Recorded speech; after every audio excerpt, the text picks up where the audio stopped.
Sir me point of వ్యూలో అదేవిధంగా మీరు చేసిన సర్వే ప్రకారంగా ఈ 100 రోజుల పరిపాలన ఏ విధంగా ఉందని చెప్పని అనుకోవాలి? యాక్చువల్లీ అసలు నేను 100 రోజుల పరిపాలన గురించి ఎక్కడ ఆ టాపిక్ ఉద్దేశంగా స్టార్ట్ చేసిన interviews.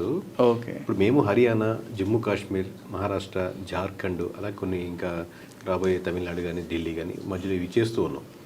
Mean while AP, Telangana కూడా ఇన్డెప్త్గా ఆబ్వియస్లీ మన ఇంకా కాబట్టి రెస్పెక్ట్ ఆఫ్ సంబంధం లేకుండా ఎలా ఉంది ప్రతి యాక్టివిటీని అబ్జర్వ్ చేస్తూ దాని మీద చేసుకున్నాం.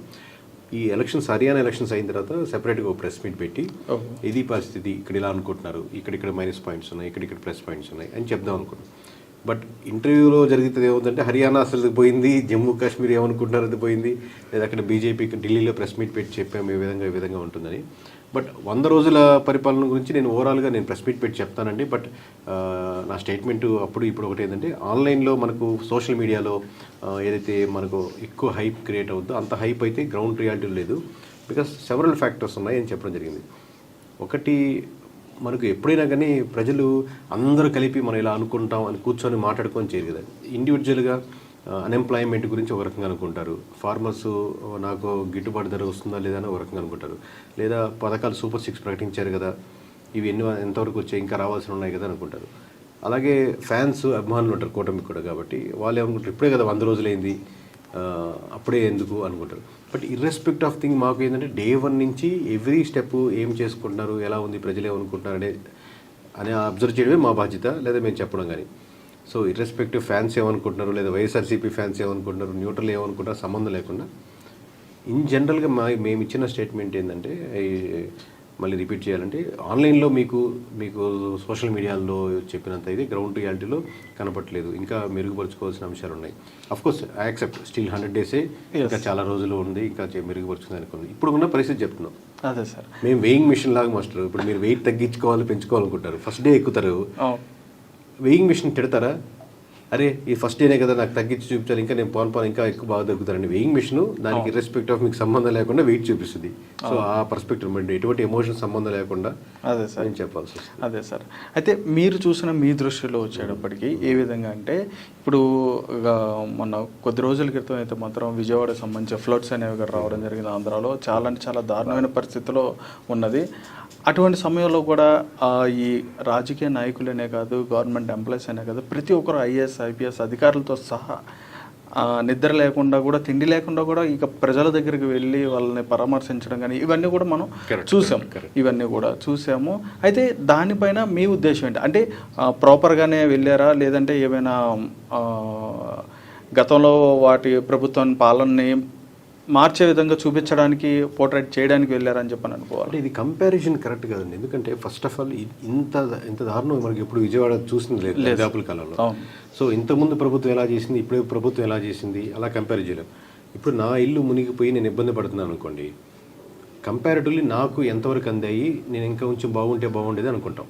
మీకు ఒక బాగా బిజీగా ఉన్న హాస్పిటల్లో, గవర్నమెంట్ హాస్పిటల్లో చాలా తక్కువ మంది ఫెసిలిటీస్ ఉన్నండి డాక్టర్స్ ఉన్నటువంటి దగ్గర నేను ఇబ్బంది పడుతుంటే నా ఇబ్బంది మాత్రమే చూస్తాను, కానీ పాపం ఆ డాక్టర్ కూడా 24/7 వర్క్ చేస్తున్నారు కదా, ఉన్నారు కదా అనుకుంటాను. బట్ నాకు కావాల్సినటువంటి రిక్వైర్మెంట్ ఏంటి, నాకు ఇమీడియట్గా త్వరితగతిన రికవరీ, నేను హాస్పిటల్ నుంచి బయటికి వెళ్ళాలనుకుంటుంటాను. అడ్మినిస్ట్రేషన్ పరంగా తీసుకునే నిర్ణయాలు ఇవన్నీ ఆలోచించి నా బాధ వ్యక్తపరచను కదా. సో ఓవరాల్గా అక్కడ వరకు చూసుకుంటే ఆబ్వియస్లీ బయట వ్యూలో బెస్ట్గా ఇచ్చారు వాళ్ళ పర్ఫార్మెన్స్ కానీ చూడడం కానీ. బట్ ఇబ్బంది కలిగిన వాళ్ళు ఇంకొంచెం బెటర్గా చేస్తుంటే బాగుండేది, నాకు అందులో అందుబాటులో లేదు, లేదా ముందుగా చెప్తే మేము దాని ఏమన్నా దానికి కావాల్సినటువంటి ముందు జాగ్రత్తలు తీసుకునే వాళ్ళం. అవును సార్ అని ఆబ్వియస్గా అదే ఉంటుంది ఆబ్వియస్గా అది. అవును సార్. అయితే ఈ విమర్శల్లోనే అంటే మీరు చెప్పినట్టుగానే ఏదైనా ఒక ప్రభుత్వం పరిపాలిస్తున్న టైంలో వాళ్ళు చేస్తున్న లోటుపాట్లని ప్రజలు ఖచ్చితంగా గుర్తుపెట్టుకుంటారు. రిజల్ట్ అనేది ఏ విధంగా ఇస్తారనేది మీరు ఒక గ్రాఫ్ అనేది ఇవ్వడం జరిగింది. అడ్మినిస్ట్రేషన్ పరంగా ఈ పరంగా చూసేవాళ్ళు ఏదైనా ఇష్యూ జరిగింది ఇంటర్నల్గా, దాని ఇష్యూ సాల్వ్ చేయాలి, కానీ దాని ఎక్కువ ఇమేజ్ డ్యామేజ్ అయితే పవిత్రతకి, లేకపోతే చూసేవాళ్ళు ఎక్కడో మహారాష్ట్రలో జరుగుతున్నా, హర్యానా జరుగుతున్నా అక్కడ ఇమేజ్ డ్యామేజ్ అవుతుంది కదా అనేది ఒకటి. అట్ ది సేమ్ దీనికి థర్డ్ యాంగిల్ ఏంటంటే, ఆబ్వియస్గా ఇందాక ఫస్ట్లో మనం చెప్పినట్టు పొలిటికల్ పార్టీస్ పాలిటిక్సే చేస్తాయి కానీ కూర్చొని భజన సత్సంగులు చేయవు. సో ఆబ్వియస్గా ఆ లిమిట్ దాటకూడదు. పరిధి దాటితే ఏంటంటే ఇష్యూ డైవర్ట్ అయిపోద్ది. అసలు కోర్ ఇష్యూ ఏంటి, దాని వెనకాల ఎవరు కల్పిస్తున్నారు, ఎవరి వల్ల ఇంత నాశనం జరిగింది, దాని వెనకాల ఎవరెవరు ఉన్నారు, ఎప్పుడెప్పుడు డిసిషన్ తీసుకున్నారు, టెక్నికాలిటీ కనపట్టింది అనుకోండి, మీ ప్రతి స్టేట్మెంట్కి ఒక ఆథెంటిక్ ఈ ఒక్క రోజుతో పాటు కదా, రేపు ఇంకో ఇష్యూ వస్తుంది. సో ఈ గవర్నమెంట్ పొలిటికల్ చేయదు, ఇష్యూగా చూపించి దాన్ని సాల్వ్ చేసి రిజాల్వ్ చేస్తుంది. దే డోంట్ కాన్సన్ట్రేట్ అప్పుడు వైఎస్ఆర్సీపీ, దే డోంట్ కాన్సన్ట్రేట్ అప్పుడు ఎవరేమనుకుంటారు కాదు, ఇష్యూ సాల్వ్ చేయడమే తన ప్రధాన ఉద్దేశం అన్న ఇమేజ్ కానీ బిల్డ్ చేయగలిగితే అది మీకు మోర్ యాడ్ అన్ అవుద్ది. ప్లస్ రిజల్ట్ కూడా ప్రజలు అదే కోరుకుంటారు అట్ ది సేమ్ టైం. అవును సార్, రైట్. అంటే మీరు అన్నట్టుగానే ఇప్పుడు ఏదైతే సమస్య ఉందో దాన్ని చూపించే విధంగా చూపిస్తే గవర్నమెంట్కి చాలా ప్లస్ అనేది మీరు అంటున్నారు. అయితే ఇక్కడ వైఎస్ఆర్సీపీ సంబంధించిన నాయకులే కానీ ఇతర కార్యకర్తలే కానీ వీళ్ళు చేసిన కొన్ని అరాచకాలను కూడా ఇప్పుడు బయట పెట్టడం కూడా జరుగుతుంది. అది కూడా ఏంటంటే ఇవి ఏవైతే ఇల్లీగల్ అఫైర్స్ సంబంధించి ఉంటాయో లేకపోతే ఇట్లా రకరకాలన్నీ కూడా బయట పెట్టి వాటిని ఏంటంటే మీడియా ముందు చూపించడం కూడా జరుగుతుంది. మరి అవి కూడా మరి కరెక్ట్ అని చెప్పని అనుకోవచ్చా? ఇల్లీగల్ అఫైర్స్ కరెక్టా కాదా, లేకపోతే చూపించడం కరెక్టా కాదంటలేదు. నేను ఓవరాల్గా పిక్చర్లో చెప్పడం బాధ్యత ఏంటంటే, మీరు ఇంటెన్షన్ ఆఫ్ మీకు ఇష్యూ నాకు డైవర్ట్ కాకుండా, ఎనీ ఇష్యూ తీసుకున్నారు, ఇష్యూని డైవర్ట్ కాకుండా ఇష్యూ మీద నిలబడి దానికి సంబంధించినంత వరకు పరిధి దాటకుండా మీరు అపోజిషన్ మీద కాన్సన్ట్రేట్ చేస్తే ఓకే. మీరు పరిధి దాటేసి ఎక్కువ కాన్సన్ట్రేట్ చేస్తే మీకు డ్యామేజ్ అవ్వట్లేదు, వాళ్ళు మీరు హైలైట్ చేసినట్టు అవుతారు అంటున్నాను. ఓకే. సో దట్ ఎవ్రీడే మీకు హ్యాష్ ట్యాగుల భాషలో చెప్పాలంటే ఎవ్రీడే హ్యాష్ ట్యాగ్ జరుగుతూ ఉంటుంది, ఎవ్రీడే ఆ రీచ్ గురించి మాట్లాడుతూ ఉంటారు, ఎవ్రీడే ఆ వీడియోస్ వస్తూనే ఉంటాయి. ఇప్పుడు ఈ మధ్య కాలంలో మీరు కేఏ పాల్ గారి వీడియోస్ చూసారా?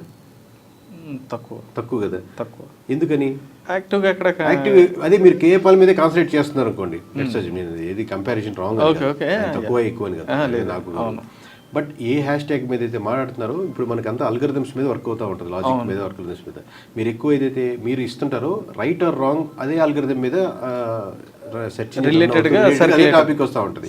So you are giving more highlight to మీరు హ్యాష్ టీవీ కాబట్టి ఆ హ్యాష్ ట్యాగ్కి ఎక్కువ ఇంపార్టెన్స్ ఇస్తున్నట్టు ఉంటుంది అంటున్నాను. అలా కాకుండా ఇష్యూ మీద ఇవ్వండి అంటున్నాను. అదే సార్, రైట్. ఇంకో విషయం వచ్చేటప్పటికి జమిలీ ఎలక్షన్ సంబంధించి కూడా ఆమోదం కూడా, జమిలీ ఎలక్షన్స్ అనేది ఇంపాసిబుల్ కేసు సార్ ఇప్పటికి. ఎందుకంటే నార్త్లో మేము అబ్జర్వ్ చేసినట్టు జమ్మూ కాశ్మీర్ కానీ, హర్యానా కానీ, మహారాష్ట్ర కానీ, జార్ఖండ్ కానీ, ఢిల్లీ కానీ వచ్చే కమింగ్ ఎలక్షన్స్ ఏదైనా కానీ బీజేపీకి డౌన్ఫాల్ కనబడుతుంది ఓవరాల్గా. వన్స్ బీజేపీ డౌన్ఫాల్ కనబడుతున్నప్పుడు బీజేపీలో సిట్టింగ్ గవర్నమెంట్ కాబట్టి అది ముందుకు తీసుకోరు. ఎందుకంటే అసలు ఆల్రెడీ స్టేట్స్ లూజ్ అవుతున్నప్పుడు ఒకసారి స్టేట్స్ సెంట్రల్ మొత్తం ముందుకు పెడితే మొత్తం ఓవరాల్గా లూజ్ అయిపోతాం. ఎప్పుడు జమిలీ ఎన్నికలు ముందుకు వస్తుంది, బీజేపీ గవర్నమెంట్ ఎందుకు ముందు పెడుతుంది? ఒక్కసారిగా సెంట్రల్ స్టేట్ ఒకేసారి ఎలక్షన్స్ జరిగితే సెంట్రల్ కోటేస్తా అనుకున్న పర్స్పెక్టివ్లో ఆ మైండ్ సెట్తో ఓటర్ ఉంటాడు కాబట్టి అదే పర్స్పెక్టివ్ ఎంతో కొంత స్టేట్కి కూడా ఇంపాక్ట్ పడుతుంది.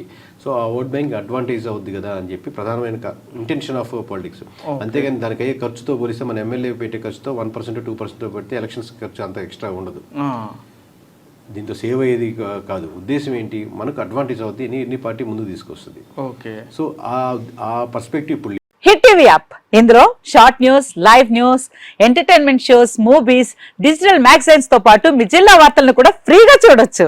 అంతేకాదు కేజీ నుంచి పీజీ వరకు విద్యార్థులకు స్కాలర్షిప్ కూడా అందిస్తున్నాం. ప్రతి వారం 10 మందికి లక్కీ డ్రా ద్వారా ఒక్కొక్కరికి 10,000 రూపాయలు అందిస్తున్నాం.